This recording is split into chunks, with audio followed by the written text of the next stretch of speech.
Hey guys, welcome back to Bright Night Tech. My name is Berto and today we are finishing my 3D printed Iron Man MK3 helmet. We've been working on this for a while now. This is part 4. All we're doing today is some sanding. We're gonna paint it and then we're gonna install some LED lights for the eyes and that'll be it. It's gonna look awesome. So enough talk, let's get right into it. Let's go now.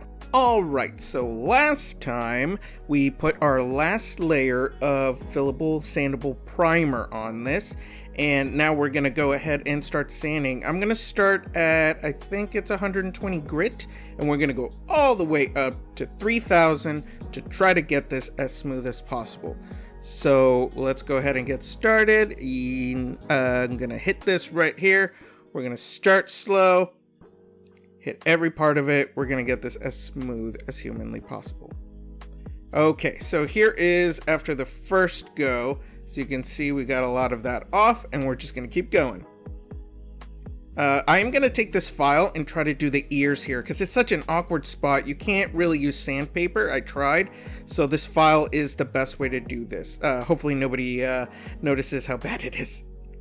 But we're just gonna hit this as much as we can and get it down. Okay, so we have gone up all the way to about 2500 grit, and as you can see, it is looking pretty shiny, which is great.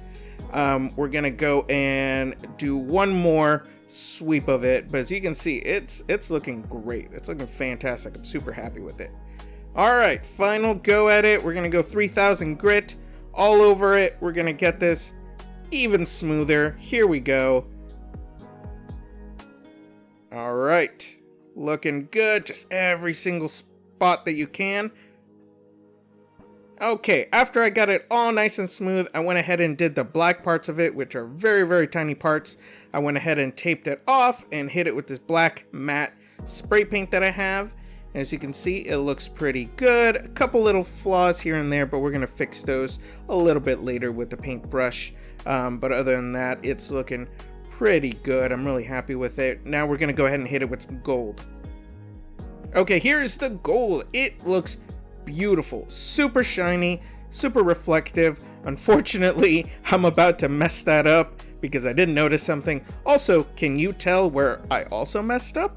I will tell you in a second, but points if you figure out what it is. Okay, so I went ahead and took off the tape and you can see how beautiful it looks, nice and shiny. But if you can tell, I forgot to do the bottom lip gold. I don't know why, I didn't notice it, and yeah, so we're gonna have to redo that. And I taped this off because I'm getting ready for the red, and unfortunately, I didn't notice the missing gold lip until after I did the red. So you're about to see that right now. Alright, I painted it red, then I realized the gold lip, so then I had to tape it off again and then do the gold lip. But as you can see, it looks good. And right here is where the big issue happened. I took off the tape, and unfortunately, the tape took off a lot of that metallic gold foil that comes on it when you spray it. So you can see it left a lot of tape residue, and it pulled up all that shininess. So now it is a dull gold and it is not reflective or sparkly like it once was. I'm going to have to go through and with a paintbrush fix all those flaws. And then after that, we're going to go ahead and tape it off again and hit it with gold. Okay, so the way I normally do it is I spray a little bit of the spray paint into little cups, use some brushes I don't care about, and then go through and fix any paint bleeding, any flaws, any missing spots, and just try to fix it as best as I can. After that, I'm going to tape it off and try to fix that gold and hopefully bring it back. This gloss clear coat to finish it off. Here we go. Here is the final product. Let's put it in the sun. As you can see, even after I went back and tried to fix that gold, here's the red part right there. It looks a little more saturated on my camera here because it's in the sun. It's not that bright, but it does look that way here. Even after hitting with the gold, I was not able to bring back that initial shininess and reflectiveness it once had, but that's okay. It's my first go at it. I think it still looks good. Okay, final step, we are gonna do the LED lights. I got these from Amazon. I'll put the link in the description. They were about 20 bucks. Gonna go ahead and put these guys in. Here's another close look at the helmet, if you need to see. Man, I am kicking myself about that gold piece. But you know what? It doesn't look bad. All right, we're gonna flip it over, and we're gonna go ahead and put some double-sided tape inside, and then we're gonna go ahead and put these LED lights. These are specially made for this reason. They're a flexible plastic, so they can just mold to the area you want. There used to be these other ones that you had to take like a heat gun to bend them, and you would break them sometimes, but these are flexible rubber and they look amazing. Okay, we're gonna just put some painter's tape there to keep it in place. And the setup I'm doing right now is just temporary. Later I'll try to figure out a better way, but right now we're just trying to finish this project. And as you can see, the eyes work perfectly awesome. We're going to take the box, we're going to tape it to the back of the helmet so it is nice and leveled. The weight is distributed properly. And as you can see, I just covered it in painter's tape to try to hold it in place. But you know what? It works.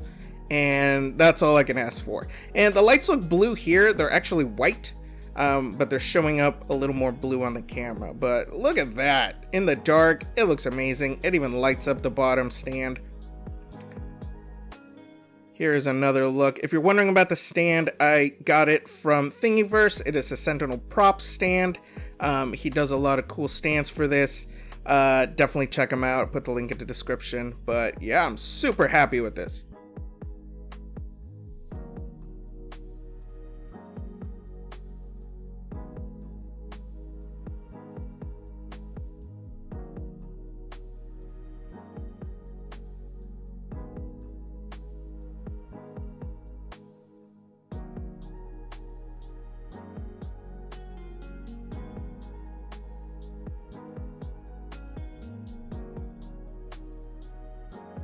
Alright guys, there you have it. Here it is with my Daredevil cowl, part of my new collection, and I am very proud. I hope you guys liked it. And there you have it. That was months of work to get this guy done, but I definitely learned a lot from when I did my Daredevil cowl. But if you look at it, I think it looks amazing. Light up eyes and everything in the dark room. Looks great. Super happy with it. Definitely not perfect. A lot of imperfections. I messed up on the paint a little bit. I didn't let it dry one time and I had to sand it down. Didn't sand down perfectly, but I didn't really zoom in on that part because I want you guys to think it's flawless, but it's not. But this was a good first go at it. I learned a lot. If you guys have done your own Iron Man helmets, let me know what process you use. If you want to go back to part 1 and go through, you guys can see my whole process and all the things that I did with it. It's definitely not a how-to, but you can see my techniques and everything, and that might help you.